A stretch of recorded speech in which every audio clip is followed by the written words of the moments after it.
dadka taanjiriintahi waxay u muuqdaan inay leeyihiin gawaarida raaxada lookarada dharka iyo kaba qaaliya halka kuwa kale ay doorbidayaan xayawaanada aan caadiga ahayn waxayna ku iibsanayaan qiimo aad u weyn waa kan liiska shanta xayawaan ee ugu qaalisan kuna nool daafaha caalamka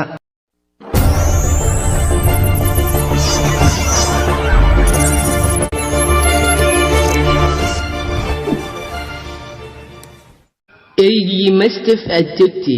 waa ay aad u weyn waana mid ka mid ah eeyaha ugu qaalisan caalamkan eeyan oo aad ka u weyn waxa 2011 lagu iibsaday milyan iyo 500 oo dollar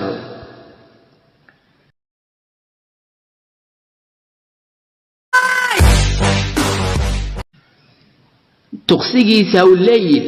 waxa la yaab leh in aanu nimid xayawaano ku dhex jira xayawaanada qaaliga ah balse aad u yar laakiin xaqiiqda ayaa ah in xayawaankan oo ah tuqsi qiimihiisu uu yahay 89,000 oo dollar waana naadir oo ah badana lama arko waxa uu leeyahay 2,200 oo nooc dirirkiisuna kama badna 2 inch libaaxa cad waa xayawaano badan oo naadir ah sidoo kale waa kuwa difaacan la arkin 300 oo nooc ayaa laga helaa caalamkan qiimihii halkii xabo waa 183,000 oo dollar wuxuuna ku nool yahay keedka duurjoogta ee Koonfur Afrika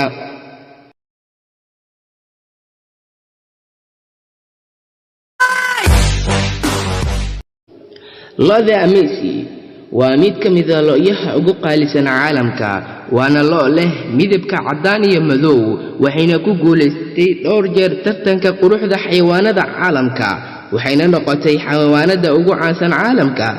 lo'dan waxa lagu tiriyaa lo'da ugu qaalisan lo'aha lagu iibiyo suuqa 2008 waxa laga iibiyay Canada maalin axad ah 11 November waxana lagu iibiyay milyan iyo 200 oo dollar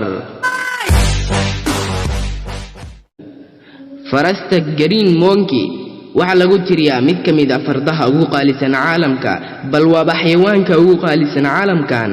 waxana lagu iibiyay 19 milyan waana lacagtii lagu iibsaday kadib tartankii Calder 12 February 2008 hadaba waxaynu soo maqalnay 5 xayawaan oo ku fadhiya qiimo aad u weyn hadaba daawade waa sidee dareenkaaga balse ma ku iibsan lahayd mid ka mid ah xayawaanadan qiimaha uu hadda ku fadhiyo inoogu reeb qaybta commentiga faala aad u yar waana ku mahadsan tahay